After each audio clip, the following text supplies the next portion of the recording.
We've got Chris on technical, Neil on insight, and Steve in the driving seat. It's Talking Formula One. Good evening and welcome to Talking Formula One with myself and Chris and possibly Neil. Remains to be seen, of course. How are you, Chris? Yeah, I'm all right. How are you? Good, not too bad, thank you. Good week? Yeah. Didn't do anything. So, Yeah, lovely. Can't go wrong. I had a first week back after a week off at work, so that was always a good one. Settling back into the routine after being in a holiday mode. Yeah. Always fun. Especially after a enforced later night than you would ordinarily want after a Grand Prix late 8. But... Yeah. Well, I didn't actually get to watch the Grand Prix yesterday. I had to catch the highlights this morning because I was out last night at a Halloween scare event, which was great fun. So I missed the full Grand Prix, but like I said, I caught the highlights. And it started off seemingly quite well with Lando, jumping Charles Leclerc at the start. And then it settled back into a bit of normality. What were your thoughts on the race? Standard US Grand Prix, really. I think the quickest car doesn't lead out of turn 1, and then it's a little bit of a chase, a measured chase for the rest of the Grand Prix. You never get it's always. I think because they knew that tyre dead could come into it. I think Max very much bided his time. He kind of just almost, I don't know what the word is really, but he sort of passively floated through the Grand Prix knowing that come 30 or 40 laps he'd be in the lead. Yeah. And Red Bull pulling I was thinking Red Bull were always going to pull the trigger early, I think, because they knew that Max was quick enough on a brand new set of mediums to make that 4-second gap up. And then it would be a decision for McLaren and Mercedes to make whether they go with them or and then completely ruin their race, really, because it kind of ruined Lando's race, really, I think, following Max. Yeah. And then the Mercedes didn't, but they left it out probably one lap too late, but then we find out it doesn't really matter. No, that was certainly a surprise. So I watched the race. I stayed off all social media all of last night, obviously, and then this morning as well until I watched the highlights. Watched the highlights, finished the race, thought, okay, decent, solid race, and then checked Twitter, X, formerly Twitter, and then saw that Charles Leclerc and Lewis Hamilton have both been disqualified for technical infringements. So, getting the details up. So, Slam dunk. Second place and sixth place. The plank is something you can't avoid, unfortunately. No. But there is wide admission that there's probably 3 or 4 more cars in that grid who are probably also illegal technically, but they tend to only really scrutinise definitely the podium 3 and then 1 or 2 others afterwards because they haven't got the time to do all 20 cars. Well, they tested 4, didn't they? They tested Charles Leclerc, Lewis Hamilton, Lando, and Max. Yeah. I've seen a very good picture actually on Twitter about I think it's in turn 2 and 3, and it's a picture of the Red Bull, Mercedes, and the Ferrari. And the Mercedes and Ferrari are both hitting the floor, whereas the Red Bull, you can see a clear daylight gap between them. And that's the first picture, apparently, is where it's mostly, they think, been skidding the ground. I think so. Metal Jace, welcome in. Hope you're well. Hi, guys. At least there were a few different tyre strategies. Yeah, it would have been much worse if all the teams changed at the same time. There was a lot of different strategies being thrown around. Certainly from what I saw, there was a good mixture of, sort of 1 stops, 2 stops, that sort of thing, hards and softs. And some questionable strategies, some very good. Others, Charles Leclerc, although it obviously didn't matter in the end. They just hung him out of a draw, didn't they? That's becoming a very regular occurrence. Because you'd think that he'd have first call over sides, because they're running 4th and 5th at the time, weren't they? I think he'd have first call over signs of what he wants to do, and then they sort of leave him and leave him and leave him, and then leave him, and then it's too late. Yeah, and they have to go on to the 1 stop, and then he's just a sitting duck because 1, the Ferrari, if it has to go quick, chews its tyres. Yeah, and then 2, once it's chewed its tyres, it seems to just be like a boat. Yeah. it's painful to watch. It's yet another. I mean, I knew he wasn't going to win the race. The Ferrari hasn't really had race-winning pace all season, apart from Singapore. But quite a damning stat. He's only got one pole less than Fernando Alonso. And Fernando's a double world champion. He's got God knows how many wins. Leclerc has five race wins from like 20 odd pole positions. It's 11 on the trot. He hasn't won from pole. Oh, it's heartbreaking. It's almost worth him not getting another pole position. The Ferrari is a one lap car. That's where they've got to try and dial out of the development. It always has been, to be fair, always been a 1 lap car in this era.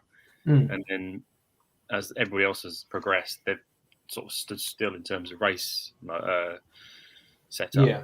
But I think going back to Metal Jason's comment about the tyre, one thing it does with different strategies is it keeps you guessing until the last round, like the last pit stop or two, which is the interesting thing. If they all sort of pitted, say if all three, Hamilton, Norris, and Verstappen all pitted within a lap of each other on the first stint, you kind of knew where it was going. Then it was Verstappen were going to come out first and then just ball off in the distance. Yeah. Whereas leaving Hamilton out actually made Verstappen push his tyres probably a little bit more than he wanted to, because he knew he had to get a gap, and then that might have caused a bit of an issue down the road. It didn't, but that's what keeps it interesting. Yeah, and towards the end of the race as well, it wasn't always going Max Verstappen's way, because he was nursing a brake issue. He was on the radio saying the brakes are, some strong words, and having a go at his engineer again. Poor GP. He's every week he's on the brunt of something. But Hamilton closing the gap. It would have been more frustrating had Hamilton passed him and won the race and then been disqualified. But it wasn't always going Red Bull's way. There is a little chink in their armor there, but it's just too small to exploit now, isn't it? So, Yeah, I think that the proof that the Red Bull is certainly being caught is that Perez isn't going. I know Perez, but he isn't going anywhere in that midfield. No, that was another disappointing weekend from Perez. He kind of reached fifth, and that was it. He couldn't do any more. And you'd expect Perez to reel in certainly for both Ferraris. Yeah, what strategy he was on with that car, and he didn't. I don't think they had the greatest pace Red Bull this weekend, but they were still quick enough in Max's hands. Yeah. Oh well. Evidently, yeah. Metal Jace, every race Ferrari have a debate over the radio with the drivers as to what strategy they should choose. Yeah, they do. And that's not right. It should be right. This is plan A. If it goes this way, it's plan B, blah, blah, blah. This is what we're doing. But then they go into Charles, what tyres? Do you guys know what we should do? Charles is going, help me. What strategy are we on? We're checking. Every week, it seems. You should know this. You should have a foolproof plan, like 9 of the other 10 teams do most of the time.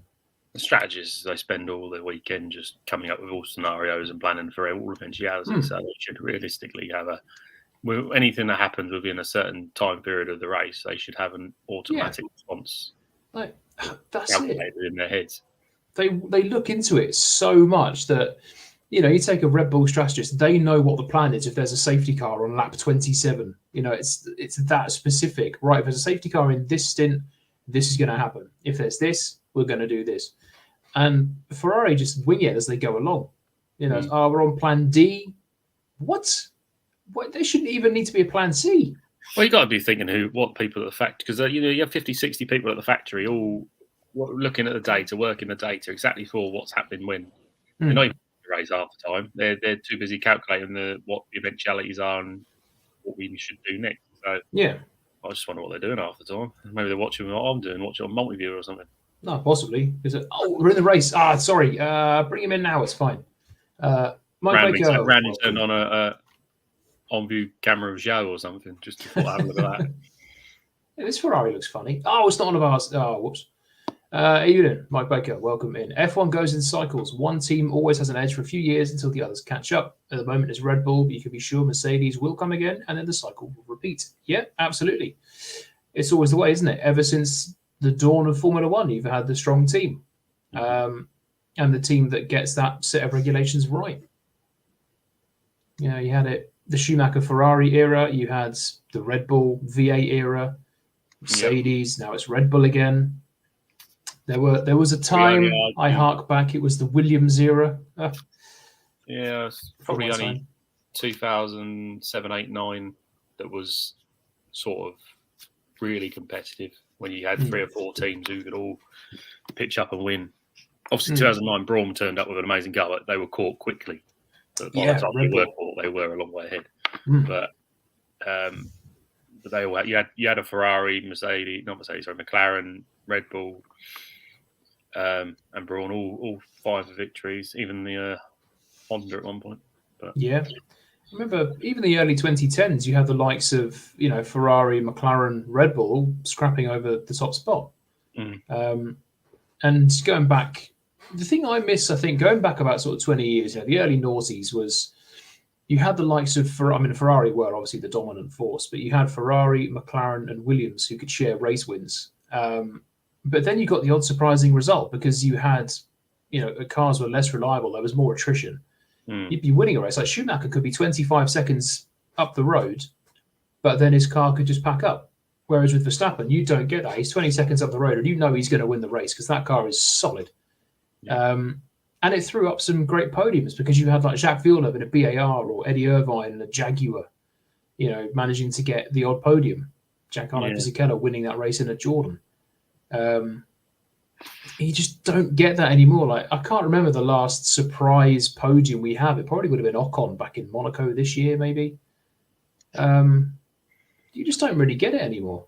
No, and I think saying that the sprint race sort of killed a little bit of excitement of the race is a little bit true because Max's pace was ominous. I mean, you get a bit excited in qualifying thinking, he's only qualified 6th. Singapore. And then he comes out on the sprint shootout and the sprint race and just absolutely blitz everybody still. Talking of sprints, what is your opinion on, because the sprint, it's always been divisive. It's been an F1 now for a couple of years. It's been divisive from day one. What are your thoughts on the current format? You've got FP1, race quali on a Friday, sprint shootout, sprint race. Is the unpredictability of the order into Friday qualifying, purely because none of the teams have really had any setup work. But it only works at certain tracks, like Austin, where you're kind of trying to get a sort of a middle of the road type of balance, really, the car. Whereas if you have it at like Monza, it's all from one day only on course. So it's quite easy to do that. Whereas somewhere like Austin, where you need practice one to really dial in the car, and you just run out of time most of the time. Hence why a lot of teams Russell said that he couldn't get he couldn't get any rhythm, and he couldn't quite get the car where he wanted it. I think Piastri as well was also in that little area as well. He couldn't get the car in where he wanted it, and that's all because they only have one session. Whereas if they have 3 sessions, they just they'll be fine. So you end up getting saying, well, that's what I like. But the race itself is as boring as anything. It acts as a spoiler, doesn't it? Like that the Red Bulls are going to be quick. Nothing really happens, does it? Really? No. It's sort of like a non-event type. I didn't mind the old sprint format. So you had the sprint race that set the grid for the main Grand Prix because there's a little bit of jeopardy in there. There was actually some stuff to fight for. Yeah. Whereas if you're running in 11th, 12th, 13th in the sprint race, you think, well, I might as well just retire because I'm not going to score any points. This race is pretty futile. It's pretty pointless. I don't like the sprint in its current format. I didn't mind it so much, like I say, with the original thing. But then again, after the opening few laps of the original format, it all died down. I remember I was at Silverstone in 2021 when they had the first sprint race. And the opening few laps were really exciting. And then it just settled. And then drivers settled down and they thought, yeah, all right, I'm in P5. That'll do for tomorrow's Grand Prix. And they've got their eyes on the bigger picture already. And that's the problem. I thought about this earlier on. I was speaking to someone about it. And I was thinking, what can you do better? And realistically, you can reverse the grid. Would make it a little bit more entertaining because you'll have like a Sonoda or a Stroll on pole for the sprint race. Someone who's always going to be around 10th, 9th, 10th area. And then you could probably or you could put some ballast in the car. So Yeah. first gets an extra 50 kilos, second gets 40. Just add a bit more weight to the car, so they're not as quick, effectively. So therefore, you get more of a competitive race. Yeah. You'll bring the fourth, fifth, and sixth, seventh more into play with the. But I couldn't really.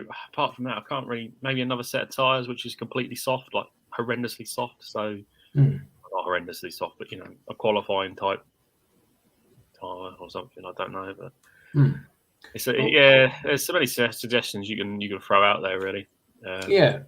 Well, that was it's one problem with the sprint weekends. You touched on it. There's only one practice session before, so drivers don't have enough chance to set the car up, especially if they have a problem. Aston Martin, he says it occurred with Aston's with their brakes. Shocking weekend for Aston Martin, ending up in points for Lance Stroll, but a DNF for Alonso, both out in Q1. Well, they set the car up for the race. Poor. I think that's the issue, that they were like over a 1 lap pace. That the car was horrendous. And then in the race, it was all right in the race. I mean, they're both running comfortably in the point team. Alonso was on for 6th or 7th, maybe 7th. And Stroll was 10th at the time when Alonso had to retire. So the new upgrades aren't that bad because they were running 10th in Stroll's hands. So they're not that bad. And Alonso's old spec was decent. So, it's to me, they set the car up for the race rather than the qualifyings, which is where you probably go wrong. They did lose a lot of time having Stroll doing 5 laps in FP1. Just FP was the only practice session. Well, they were relying on getting probably 20 laps each car, so 40 laps, 50 laps out of the 2 cars to really assess how well the upgrade had gone. But got hardly anything, and then they still just what they should have done was go right. We'll go back to the old spec because we know what that does. That's been running the simulator and things like that, but they still went with the new spec and then knew it and just realised it wasn't going to work, and then decided to split the cars. Stroll went to the grid instead of the pit lane, which was quite funny. Good old Stroll.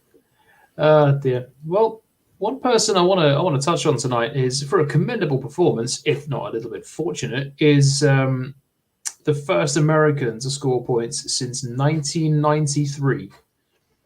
That man, the boy, the hero of the season, Logan Sargent. He now has an incredible 1 point to his name. Again, fortunate, he would have been 12th.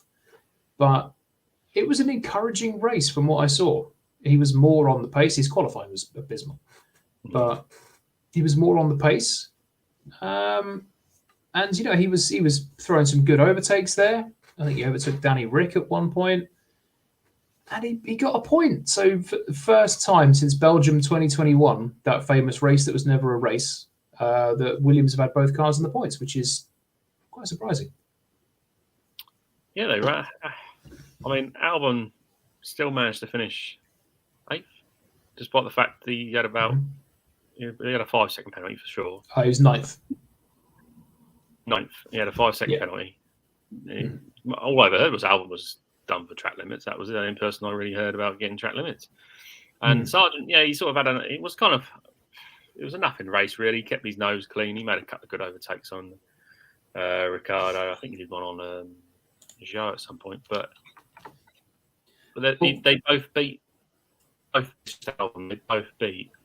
Alphas and the Hasses, which is exactly what James Vowles wants from him. It's good. It's given Williams a bit of a buffer now, back to 8th place. They're 10 points ahead of Alpha now after it came down to 7 after the last race. So I'm feeling I don't want to breathe and relax yet. There's 4 races to go, but Alpha Tauri have pulled themselves back into it as well. Tsunoda scored some decent points, obviously with the disqualifications as well. So they're now on 10 points, only 2 points behind Haas in the battle for the biggest dog. So it's an intriguing battle. Neither did it. No, both from the pit lane, and both went absolutely nowhere. They've gone down the more conventional route with the water slides, side pods, and floor. So they've moved away from the Ferrari. Yeah. But it was still absolutely, it was nothing really. They flirted with in Q3 and Friday. They flirted with a decent lap time. Yeah. Oh, Hulkenberg, top of the top of the standings in Q1. And then the pace just disappeared. Yeah. So the clock went reset. Bizarre. Track evolution, and they were nowhere. I was looking at their results earlier this year. I was quite surprised that they scored 12 points. Hulkenberg has only finished in the points once this year. That was a 7th place, and Magnussen has only 3 10th places to his name, I think. So it's an appalling season for Haas, especially after the promise that 2022 showed. They've got a pole position in a sprint. They've just gone nowhere. No, they haven't. It doesn't help the car choose its tyres up. Well, they started with a decent-ish car, didn't they? I suppose they have done for the last few years, but then fade away. And they haven't got the budget to redevelop. They are there to mix. They remind me of the Minardis and of the world where back in the day they're there just to sort of float around at the back. When then putting a good performance here and there, they just seem to never really get a good car and keep it a good car. No, which is unfortunate, really, because you want to be competitive throughout the field. And also, Hulkenberg, he's always been a one lap merchant to me. And when they brought him back, I thought it was the wrong way to go. I know it was saving some money in terms of crashing, but he's been solid this year, if unspectacular. I rate him as a driver. He's not fantastic. He's just solid, and he has absolutely schooled Kevin Magnussen. Gets him out of jail. His racecraft isn't very good in my opinion, but he's a 1 lap god. He got pole position in a Williams. Brilliant. I think he's still the last person to get a pole in a Williams. Or maybe Maldonado. Oh, there you go. Ouch. Mike Baker, does make me chuckle. Red Bull, lack of wind tunnel punishment from last year. Rule changes were made for closer racing. The new fans F1 made after that race are drifting away. The Red Bulls lack They don't need that wind tunnel time now. They've built a car that's so much quicker than everybody else. The half a second that you need to get back is far more than the time they've lost in the wind tunnel. Yeah, that's the thing, isn't it? You punish the team that's already so far ahead. It's not going to make a difference. It'll bring the field a little bit closer, but if they turned their attention to next year's car 4 or 5 races ago. Yeah. So, this is why I've got high hopes for Williams. They did the same. So they're like, oh, okay. Well, they're catching this year's car, so this is the issue. They're always catching this year's car. Yeah. But what are they bringing next year? That's the thing. People are going, next year's going to be a closer fight because look how close McLaren are getting and look how close Mercedes are getting. And then Red Bull turn up with an actual rocket ship next year, just blow everyone out of the water again, mainly Verstappen. And it's back to square one.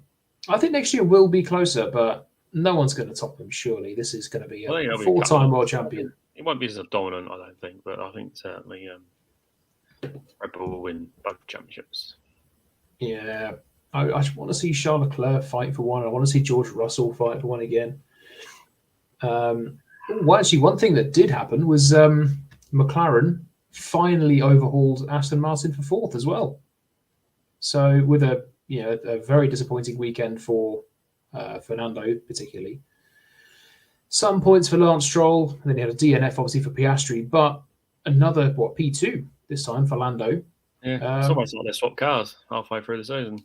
Yeah, there's I've seen a meme about that. I think it's one of the Office memes of someone shaking hands with Steve Carell's character, and it's McLaren and Aston swapping after the summer break. Because if you'd have said that after the first few races when McLaren were last in the Constructors' Championship, that with a few races to go they'd be up in 4th, and Aston, who were doing so well with Alonso with that string of podiums, would be struggling to even get in the top 8, top 9 now. It's how the turntables. It's ridiculous. What a drive from another good drive from Lando. Knows how if you go down the wrong rabbit hole in development in these cars, that you are down the wrong rabbit miles out, as Mercedes has found out, and as Aston Martin have now found out. They've taken the wrong direction. They've made the car slower somehow. Yeah, and it was a shocker, wasn't it, from Aston? Hopefully next year they will turn up with something stronger. I think the battle for second in the constructors next year is going to be very close between Ferrari, Mercedes, Aston, McLaren. And Williams, obviously, of course, they're going to be right up there. I hope, but it is going to be a very similar case to this year, isn't it? It's going to be who makes the right upgrades at what time. Obviously, you've got the teams that are going to have the more aero time than the rest. Maybe Aston used all their aero time up at the start of the season, and now they're just having to bolt pots and pans on the car or something. I don't know. It's going to be an intriguing fight towards the end of the year if they're reverting to a more old spec car that was obviously better than the new one. Whether they can claw some points back, get a podium or two. There's only 4 races to go. It's come around fast. Yeah, I wouldn't be surprised if they run the split floor again in Mexico. I think that make more sense to me. They've lost 4th now to McLaren. Yeah, on pure pace, you can't see them catching them. I would probably split them and have another deep look into how the new floor works compared to the old one. I was just jumping off topic quickly. I was just looking at the constructors' standings. Alpine are just in a little world of their own. You've got 5th place is Aston on 236, and then miles behind in 6th, Alpine on 100 points exactly, and then miles behind them is Williams on 26. So they can't be caught and they can't do the catching. It's just their own little world. It was shown in the race, wasn't it? Gasly, I think, was 7th. And obviously promoted to 5th, or was he 8th, promoted to 6th? 8th, promoted to 6th, I think. Yeah. And he just you don't see them, do you? They just sort of like amble around. You see the odd once or twice the overtake, but they sort of amble around 8th, 9th, and 10th. That's it, because I'm always looking out for the likes of, well, personally, it's always where Williams are, and then I'm looking, Verstappen's up there and Leclerc's there. And then every now and then you just see an Alpine in like 6th or 7th, and you think, oh, okay. And then that's it. And they just carry on with the race. And then they finish the race, and he's nicked a cheeky P6 or P7, and you kind of go, oh, good job. But then you forget about it. Just their own little world. Own little French world. Now they're part owned by every super sportsman in the world. God, yeah. I don't know how many people they got in that consortium, but there seems to be more coming up. But yeah. Half of them didn't even realise Alpine existed until about 3 weeks ago. Yeah, exactly. And now they're all investing in it again. Brilliant. Okay, cool. Invest in Williams. Give us more money. Take us back to the top. But it's such a weird place to be. Just P6, not in any fight like last year. They were fighting with McLaren. And now they're just, I don't know, just being French and on their own in a battle for P6 with themselves. It's very strange. Unfortunate that Piastri and Ocon had to retire after the contact with each other, though, on the opening lap. But Piastri had a pretty quiet weekend. He was never really on Norris's pace. He never really seemed to gel. A bit like Russell as well. It didn't really gel this weekend. They weren't there. Yeah, I think it might be. Well, it's partly down to setup, I think, but I think it might be down to their driving styles, possibly. Cotter always suited Lewis, always suited Max. Lando looks like it. Leclerc's always gone quite well there. So I don't know, but yeah, I think the Astros just had a bad day, didn't they? They had a bad weekend. They just never really went right for them. No, they'll be back. You could say was Russell really slow in the Hamilton because he was the right ride height. I don't know. Never know. He was fine. That'd only be a millimetre at the back though of a rear ride height, really. So yeah, I wouldn't say it's hard. It was good half a second easy a lap better than Lewis. That's not millimetre ride height at the back. So no, he just wasn't. Russell wasn't there at the races, and neither was Piastri. It's just one of those weekends, and they'll probably both turn up and be pretty decent in Mexico. And talking of turning up and being decent in Mexico, there is one team which, even in the Mercedes dominant era, which seems so long ago now, that used to do well whenever they turned up at Mexico, was Red Bull. So even when Mercedes were the strongest team, Red Bull would turn up and do a bloody good job in Mexico. So that just all signs are pointing to Red Bull absolute annihilation this weekend, finishing 5 minutes ahead of everyone else.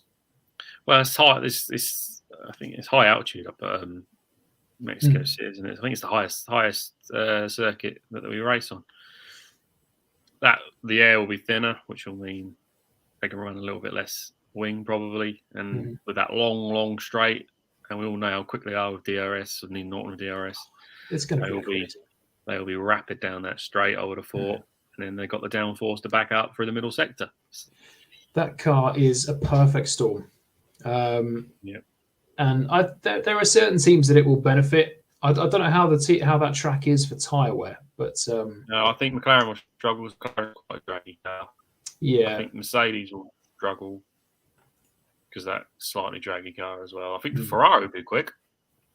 Yeah, it's not an overly draggy car, that, and the Williams as well. I think might be a little bit of an outside the shot. Williams should be all right, especially with the altitude. It adds if you're a less drag car, you're in good places. But Alpine will still be 10th. Of course, they turn up and go, oh, 8th. Oh, all right. Anyway, on with the race. Metal Jades, if you thought the boos for Verstappen were bad at the weekend, wait until Mexico. Yeah. He's going to get booed for being 100 times better than his teammate. Who would have thought it? He is. I know, shocking. Until he spins on lap 2, ends up in the barrier, Perez comes through, takes the win, job done. I reckon it'll be a marshal or someone who just place a bit of, I don't know, a bit of glass under his P1 grid slot and say, run over that. Someone will sneak into the garage and all the backs are turned and just cut a little cable or something. Yeah. It shuts down halfway through the lap. Whoops. I don't know what happened. It was like Perez's dad or something. Well, Perez still qualified in 8th. Still finishes 8th, even though Verstappen's out. I think he goes all right in Mexico, doesn't he, Sergio? But yeah, I think that it's the home crowd they spur him on a bit. It's not quite like Hamilton is at Silverstone, where Hamilton literally takes that car sometimes. Like, especially 2022. I don't know how the hell he made it. But Sergio will be quick. I reckon Sergio will be top 3. I don't think he'll win the race. My country. No, podium. Yeah, I think him for podium. But the DNF actually the disqualification for Hamilton has actually helped Sergio in his P2 quest. It has. That was what was it 12 or 14 points or whatever it was. Yeah, it certainly helps. He gained on Lewis rather than he lost on Lewis. Yeah, makes a change actually. How the form has been. As old Horner has come out and said that if he loses P2, he's gone. Ooh. Has he said it? Has he? He's pretty much intimated that he has to finish second.